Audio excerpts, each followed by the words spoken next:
Bonjour à toutes et tous, on m'appelle Steven et nous allons parler comme chaque semaine du dernier épisode de Superman and Lois en mode full spoiler. Un troisième épisode qui va peut-être pour une fois diviser un certain public parce que c'est vrai que c'est vraiment le premier épisode où on va se concentrer à fond sur autre chose que Clark Kent ou Superman. Là où les deux premiers épisodes justement étaient beaucoup plus centrés on va dire sur Superman et aussi son truc d'être père, sa vie de famille. Là on est beaucoup plus finalement sur les enfants et sur Lana à côté. Je vous laisse me faire votre propre avis en commentaire. Qu'avez-vous pensé de cet épisode? Est-ce qu'il y a des gens qui sont divisés justement? Et nous c'est parti, on spoil Superman and Lois.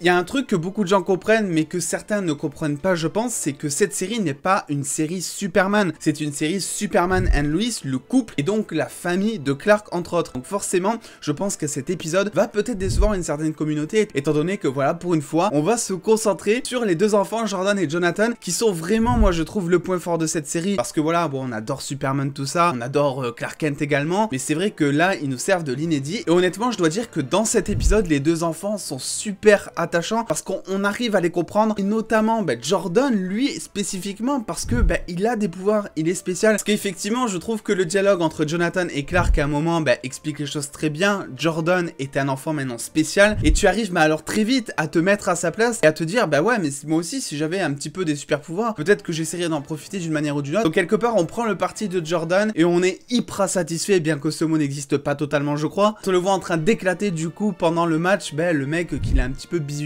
au lycée. Alors il y a quand même un truc qui me dérange par rapport à ça, c'est que personne a l'air de s'étonner de la force qu'il a sur le terrain. Alors c'est vrai que ça surprend un petit peu tout le monde au départ, parce que tout le monde l'appelle demi-portion, et que le voir un petit peu battre tous les joueurs, c'est sûr que c'est quelque chose, je pense, tu te dis mais what is the fuck? Et par contre je sais pas si vous avez vu comment il envoie à 6 mètres les gens, c'est un truc de malade, c'est à dire que quand tu vois ça généralement, tu te dis pas oh il est juste super fort, ou non en fait, ça se voit qu'il a quelque chose en plus par rapport aux autres. Il me semble pas d'ailleurs que dans cette série, avoir des pouvoirs c'est quelque chose par exemple qui est autant démocratisé que dans Supergirl, la série finalement où il y a plein d'aliens tout ça. Là il y a même pas de doute, là tu te demandes même pas si c'est un alien parce que y a pas forcément d'aliens dans cette série. Alors je vous ai dit que c'était un épisode que je kiffais de fou, c'est vrai, mais par contre c'est vrai que si je devais le comparer aux deux premiers épisodes, il est peut-être un peu en dessous je dois dire. Pourquoi? Parce que tout simplement on a une grosse intrigue principale qui s'est lancée, notamment avec le fameux Captain Luthor. On ne sait toujours pas s'il vient d'une autre planète ou s'il vient tout simplement d'une autre planète mais du futur. Il y a plein de questions qui se posent par rapport à ça et pour l'instant c'est vrai qu'on n'a pas de réponse ni même de pistes. Alors c'est vrai que ça va mettre le temps à s'apporter vu que je crois qu'on est quand même sur une série qui dure 12 épisodes, mais j'aurais aimé au moins voir une petite intervention en fin d'épisode, notamment comme fait Flash de temps en temps quand ils font des épisodes un petit peu de remplissage. À la fin ils te montrent le grand méchant qui est en train de faire un plan ou qui est en train de faire quelque chose comme ça et du coup t'as hâte d'être à la semaine d'après. Ici ils ont préféré mettre complètement Captain Luthor de côté pour se concentrer sur Lois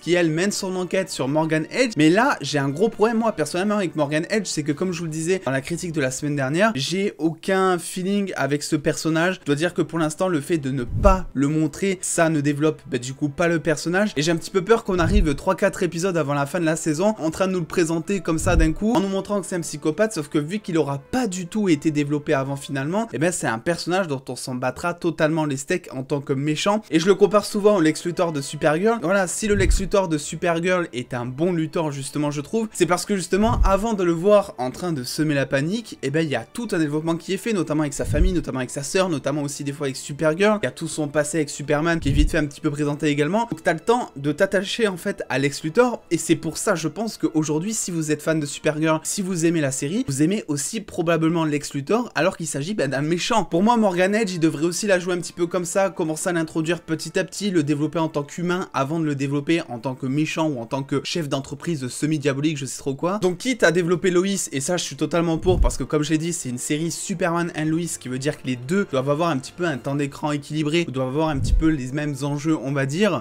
autant du coup le faire apparaître physiquement Morgan Edge pour commencer un petit peu à avoir des dialogues qu'il aurait avec Lois, pour commencer à avoir les plans qui commenceraient à mettre au point justement. Bref je sais pas mais j'aurais voulu une apparition physique de Morgan Edge, que ce soit même au dernier épisode, histoire un petit peu de commencer le développement de personnage, histoire de nous mettre un petit peu sur quelques pistes. Je pense que vu comment c'est parti dans tous les cas, le prochain épisode on y aura droit parce que Lois elle va pas se laisser faire les dos. On profite aussi de cet épisode l'épisode 3 pour nous parler et pour nous introduire beaucoup plus la famille de Lana, et notamment en tant que mère, là où dans les 2 premiers épisodes elle était présentée plus en tant qu'ancienne meilleure pote slash amoureuse de Clark Kent justement, histoire de voir un petit peu la relation aussi qu'elle a avec son mari, qui dort tous les soirs finalement sur le canapé, qui est une relation un petit peu foireuse. On en apprend un peu plus dans cet épisode, on apprend que Lana a autant de mal finalement que Clark ou que Lois à éduquer un petit peu ses enfants, et notamment la plus grande qui lui pose un petit peu souci. Finalement, est-ce que ça serait pas une petite morale pour dire que ouais, ok, même si nos enfants sont différents parce que Jordan a des super pouvoirs, que ta fille est totalement normale au niveau de l'ADN finalement, du coup c'est un petit peu le même speech que dans Supergirl, c'est-à-dire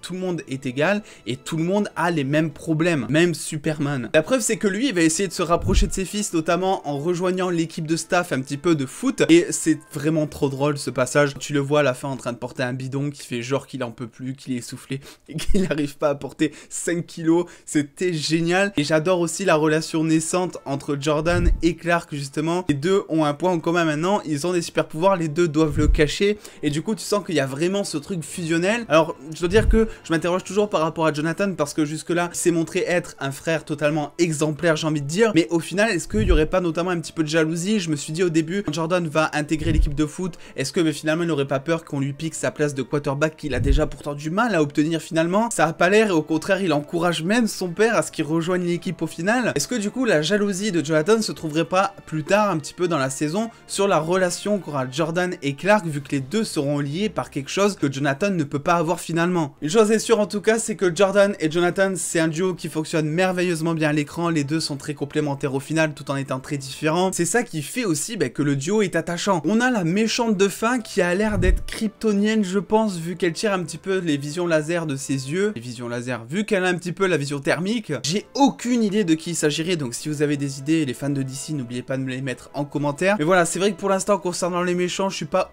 ouf, mis à part Captain Luthor que je trouvais très intéressant, mais qui n'est pas développé dans cet épisode. C'est vrai que pour l'instant, je suis un petit peu en demi-teinte concernant les méchants, que ce soit Morgan Edge, ou même ceux qui sont présentés brièvement, parce que on a l'impression qu'ils travaillent pour un plus gros méchant. Alors, ce qui travaillerait pas notamment pour Morgan Edge, justement, ça serait bizarre, mais ça serait possible. Je suis un petit peu déçu aussi par Lois, parce que c'est vrai que même si elle a une certaine intrigue de son côté pour suivre un petit peu la piste de Morgan Edge et tout ça, c'est vrai que en tant que mère de famille, elle a pas vraiment un énorme rôle en fait, contrairement à Clark qui lui beaucoup plus assimilé sa vie de Superman et ensuite sa vie de Clark, comme on le voit au début de l'épisode où il sauve un pont entre guillemets et qu'ensuite il revient dans sa famille, qui joue dans sa famille et qui ensuite va sauver le monde encore une fois en partant d'un coup. Lois en fait est juste là pour conseiller Clark sur ce qu'il doit faire, ne pas faire avec sa famille. C'est vrai qu'en plus on la voit beaucoup moins que Clark, on la voit beaucoup moins interagir avec les enfants. Donc voilà, je pense que Lois aurait mérité peut-être un développement auprès de sa famille et notamment une relation auprès de ses fils, parce que ok, on a très bien compris la relation autour de Clark et autour des deux enfants. Là c'est assez compliqué étant donné qu'il est Superman et étant donné qu'il a le recul nécessaire afin de leur donner des conseils, notamment à Jordan sur ses pouvoirs. Il a été à la place par exemple de Jonathan qui n'a pas de pouvoir à notre connaissance pour l'instant, parce que oui, d'après vous, est-ce que Jonathan n'aurait pas des pouvoirs aussi? Je me dis que oui. Donc finalement ça aurait été bien de voir une relation un petit peu fusionnelle également entre Jonathan et sa mère, vu que les deux sont un petit peu pareils, que visiblement Clark et Jordan, eux de leur côté, vont vivre leur meilleure vie. Bref, dans tous les cas, ça reste quand même un très bon épisode. On commence en plus sur une scène d'action où les effets spéciaux sont toujours très bien réalisés pour une série de l'Arrowverse. N'hésitez pas à me donner votre avis en commentaire. Est-ce que vous avez aimé, détesté cet épisode?